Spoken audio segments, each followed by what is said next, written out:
We zijn in het circus 8 generatie. En de Circus Pauwels begint in Vlaanderen, in Gent. Dan hebben we gereisd in de ganse wereld, een beetje overal. Mijn moeder is een oude circusfamilie van Holland.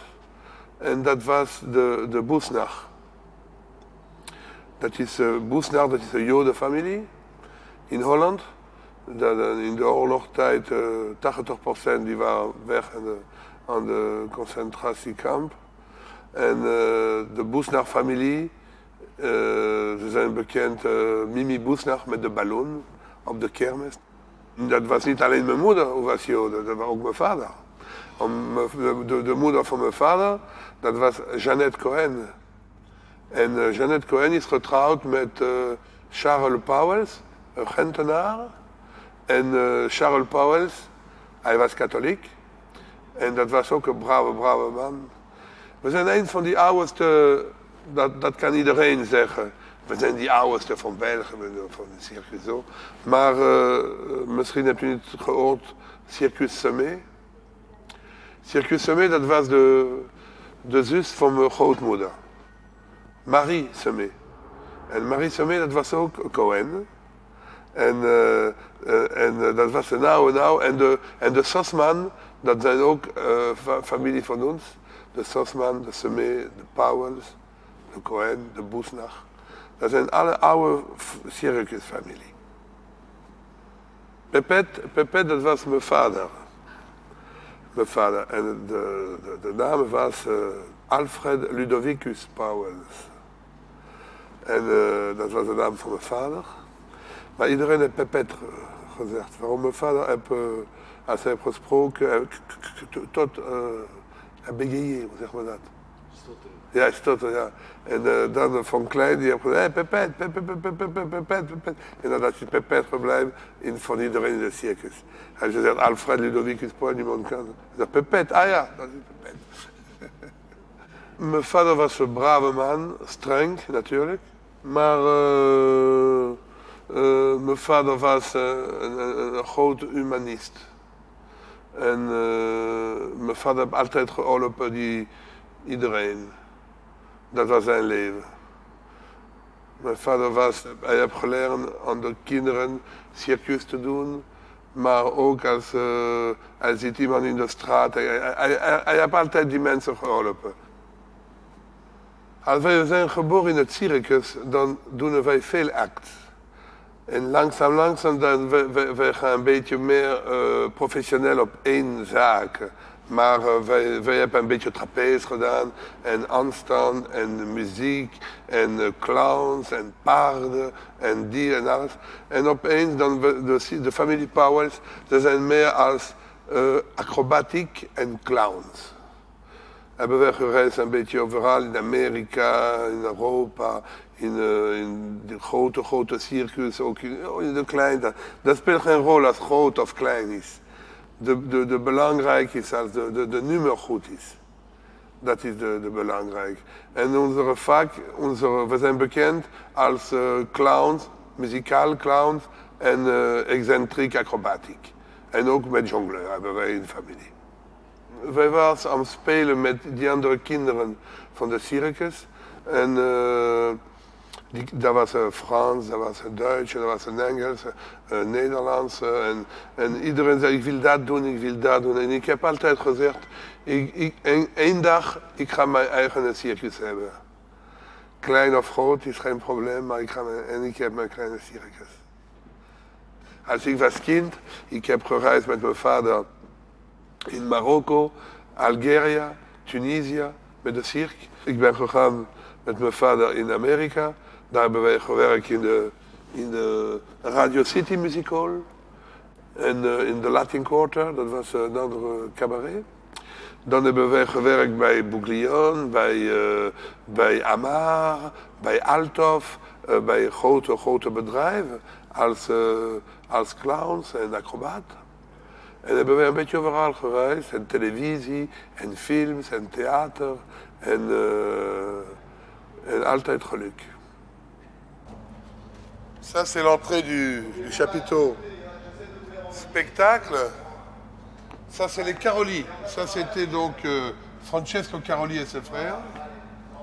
Et bien sûr, mon père, mon papa, Pépette. Voilà. C'est lui. Comme ça, il est toujours là, il nous regarde. Et à Groc, à côté, les Fratellini, là-bas. Tout là-bas, au fond, les trois autres. C'est là, ils étaient des grands clowns aussi, les Fratellini. J'avais 3 ans. Parce que normalement, à 3 ans, un enfant ne se rappelle pas. Vous vous rappelez, vous, à 3 ans? Non. Les gens... Non, mais moi, je m'en rappelle. C'était le numéro de la machine à laver. Il y avait une machine à laver, une grande comme ça. Et moi, je devais être dedans. J'étais dedans, à 3 ans, et on emmenait la machine au milieu de la piste. C'était au cirque d'hiver Bouglione, à Paris, au cirque d'hiver. Le cirque qui a été construit par Napoléon.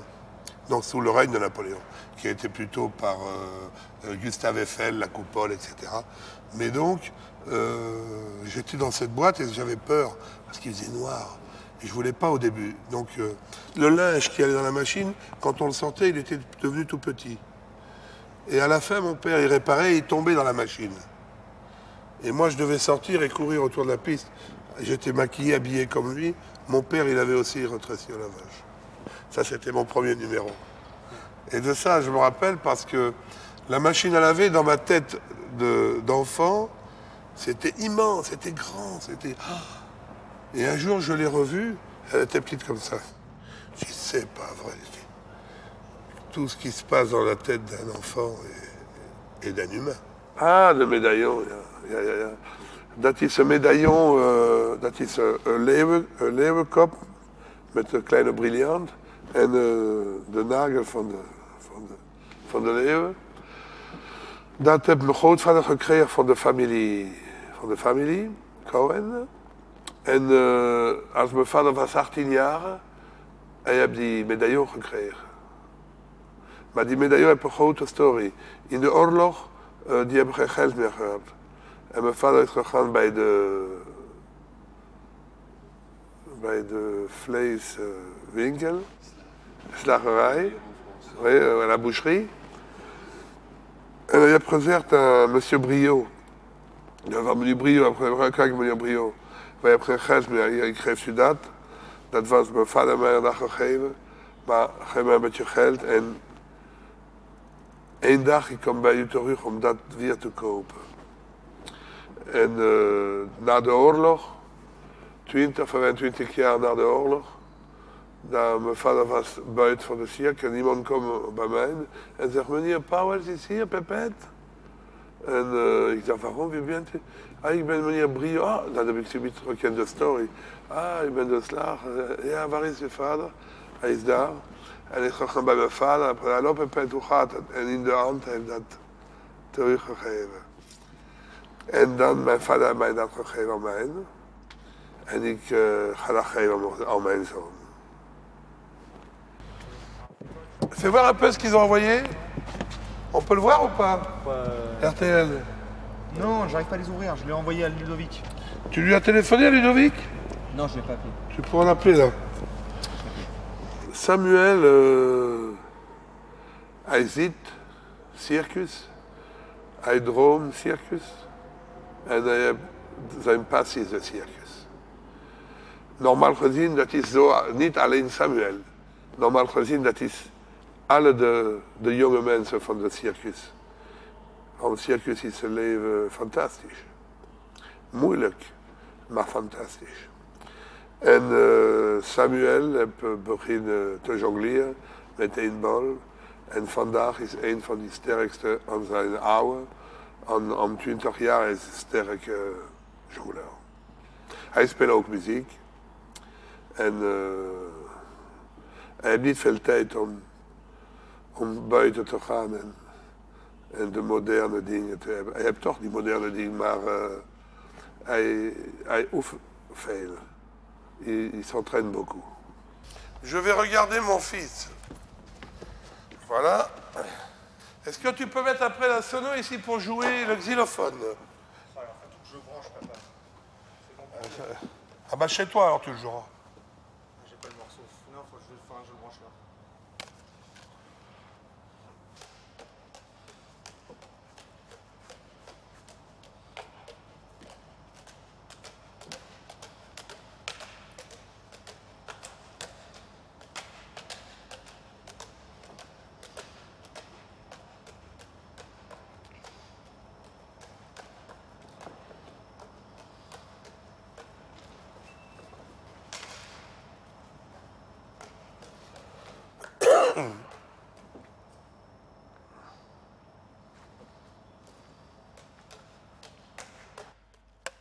Mon premier souvenir, c'est quand j'apportais le matériel à mon cousin Marquis. C'était les premières fois où je suis rentré en piste. C'était une entrée comique qui s'appelait Pas de musique ici. Et donc le clown revenait à chaque fois avec de nouveaux instruments. Et le présentateur lui disait non, non, non. Il lui confisquait l'instrument. Et à chaque fois, il revenait jouer avec un autre. Donc ça commençait avec un gros hélicon. Ensuite avec un trombone, une trompette. Et ça terminait au sifflet.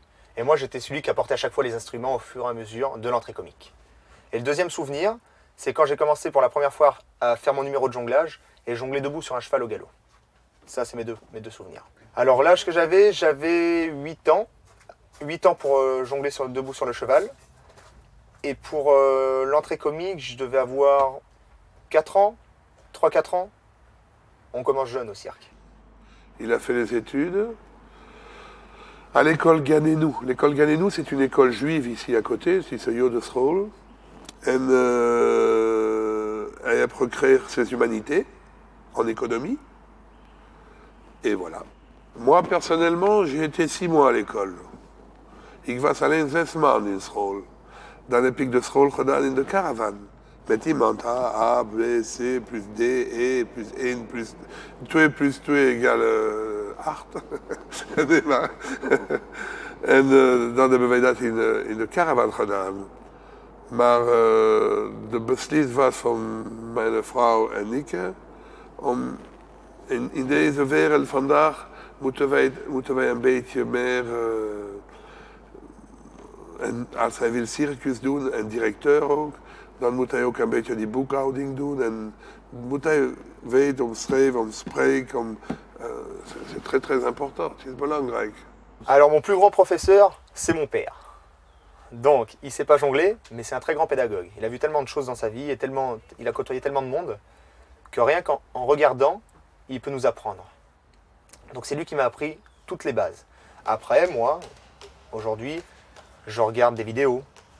Je regarde des vidéos de grands jongleurs pour me donner des idées, de figures, de qu'est-ce que je peux faire encore et tout ça. Bah, le jonglage, je le sais depuis toujours que c'était mon truc parce que j'avais vu ma soeur le faire. Et puis ça m'a donné envie, et puis j'y ai pris goût vite. Et puis je me suis entraîné, et puis voilà, maintenant j'en suis là. Ah, ça se fait pas comme ça, sinon si ce serait facile, si c'était facile, tout le monde le ferait. Hein. Donc c'est tous les jours de l'entraînement. Alors des fois ça dépend, des fois c'est 1 heure, des fois 3. Vaut mieux 1 heure bien que 3 heures mal. Et après voilà, c'est tous les jours, c'est régulier, et puis il n'y a que la persévérance qui paye. Il faut faire la gestion. Le cirque, c'est une entreprise comme une autre. On doit payer la TVA, la SABAM, les déclarations, les emplacements, la sécurité. C'est une entreprise comme une autre. Simplement, on est un peu marginal. Des fois, on essaye parce que la vie est difficile.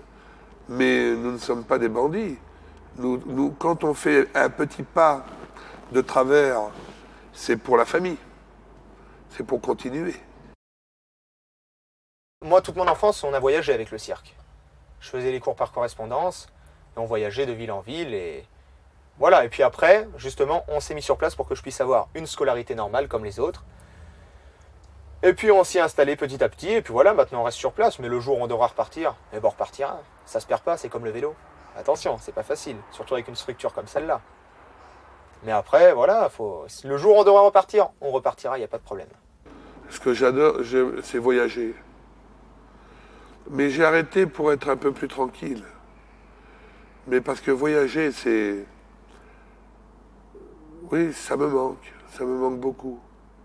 Mais ici en Belgique, on aime la Belgique, on est bien en Belgique, mais quand on voyage de ville en ville, il y a beaucoup de problèmes, beaucoup de problèmes. Ils nous mettent à 3 km en dehors de la ville, pas tout le temps, mais quand on travaille pour la commune, tout va bien. Quand on vient à notre compte, ils nous cherchent toujours des choses, des machins. C'est pas facile. Avant, il y avait beaucoup moins de règlements. Beaucoup moins. Et aujourd'hui, il y a beaucoup de règlements. C'est très, très difficile aujourd'hui. C'est une vie qui est... C'est terrible. Ça finit jamais. Bien sûr, quand j'étais en classe, c'est toujours les mêmes questions. Combien de temps tu travailles? Est-ce que c'est dur? Tu vis dans une caravane? Pour eux, pour les gens, une caravane, c'est synonyme de... On dirait que c'est pas moderne, mais moi j'ai tout dans ma caravane. Ordinateur, téléplasma, surround. Je veux dire, c'est très moderne. Puis après, bien sûr, j'étais toujours bien vu de tout le monde avec mon métier. C'est pour ça que j'ai de la chance, parce que vous savez, des fois à l'école, il y a des clans. Moi, j'ai jamais été dans un clan précis, j'étais bien vu de tout le monde. Donc pour ça, j'ai eu de la chance. Alors les avantages, il y a toujours dans la vie des avantages et des inconvénients. Ça, c'est la vie. Tout n'est pas blanc, tout n'est pas noir. Mais j'espère qu'il va y avoir un renouveau. Ça commence à aller mieux déjà. Ça commence à aller beaucoup mieux. Mais parce qu'il y a le cirque traditionnel, il y a le nouveau cirque, il y a plusieurs sortes de cirques. Mais bon, il n'y a que des bons ou des mauvais spectacles. Jusqu'à aujourd'hui, on est toujours tous restés dans le cirque. J'en connais pas un qui est sorti du cirque. C'est la vie de chacun. Si mon fils, il voulait arrêter le cirque, ça me ferait de la peine. Mais s'il serait plus heureux en faisant autre chose, alors je l'aiderai. Mais il ne le fera pas.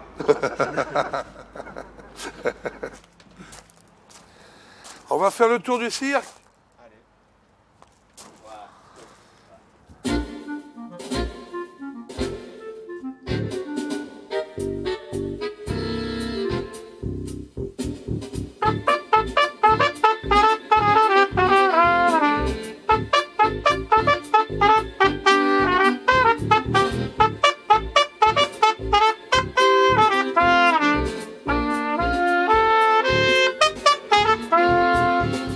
Ah, la musique, c'est très important. S'il n'y avait pas de musique dans le monde, ça serait très triste. Hein. La musique, c'est quelque chose d'unique. Dans ma famille, on a toujours été des musiciens. Trompettistes, violoncelles, pianistes, et alors des musiques de clown aussi. Avec des cloches, avec du xylophone. Et voilà, on a étudié la musique, le solfège, etc. Moi, j'ai choisi la trompette. Mais je joue aussi d'autres instruments pour le clown. Mais la trompette, c'est mon instrument que je joue le mieux.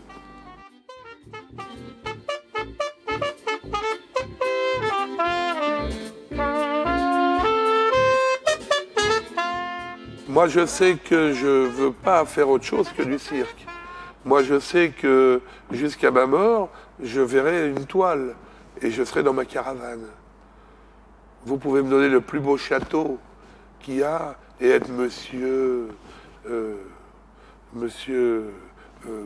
Col et Manchette, et Toys Remfret. C'est ma mère qui disait ça. Et alors, eh bien, non, je préfère, avec le nez rouge, on gagne toujours sa vie. Même si demain je devais tout perdre, on ferait du cirque. J'irais chez mon frère, ou dans d'autres cirques. Mais on serait dans une piste. Ça, c'est très important. Mon frère, il tourne avec son cirque et ses enfants en Flandre. Nous, notre plaisir, c'était de rester ensemble. Mais mon frère avait sa famille. Il avait son fils qui était marié, son autre fils, sa femme. Ça fait déjà quatre familles. Il y avait Dolly. Dolly, c'est le Circus Pipo. Avec son mari et ses 3 enfants. Il y avait Nelly, Samuel et moi. Et plus les artistes. Alors ça faisait beaucoup trop de paye à donner à tout le monde. Alors il y a eu une explosion. Et Dolly a fait le Circus Pipo. Mon frère a fait le Kids Powell, Charles Powell, le cirque. Et moi j'ai fait Samuel Powell. Mais ça me manque. Ma famille me manque.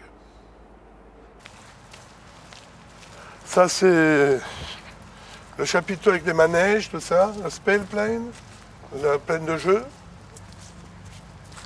Et ça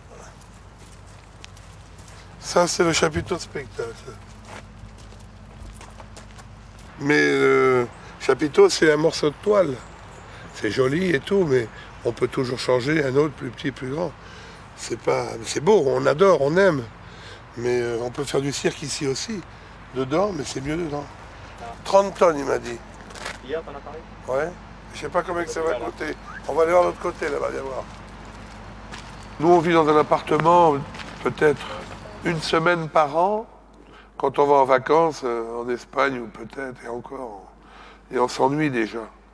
C'est toujours les mêmes murs, les mêmes personnes, la même rue, le truc. C'est très ennuyant, ça. Ça, c'est vraiment ennuyant. Alors qu'avec la caravane, on est une fois sur un tas de fumier, un peu. Et après on est au bord de la mer, et après on est en centre-ville, et après on est dehors. Mais les jours avancent. Et on fait notre vie, notre métier.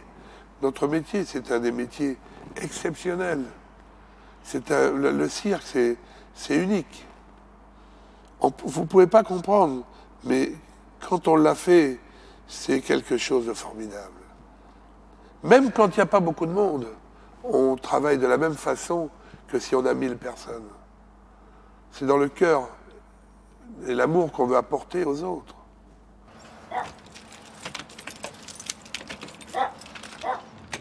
On fait éteindre le groupe?